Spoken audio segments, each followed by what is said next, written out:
జప విధానం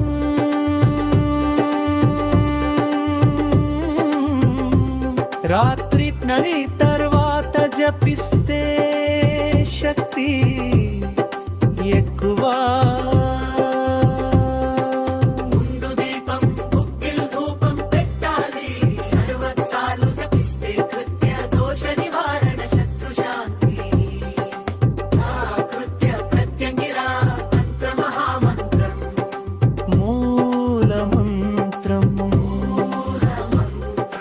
మూల మంత్రం ఓం ఐం క్రీం క్షం కృత్యే ప్రత్యంగిరే, మహరౌద్రి జ్వాలాజీవే, కాళరాత్రి దుష్టక్షయకారిణి, అక్షభక్ష శత్రూన్ సర్వాన్ శోభయ శోభయ హుం ప్రస్వాహా. భక్ష భక్ష శత్రూన్ సర్వాన్ శోభయ క్షోభయ హుం తత్స్వాహా.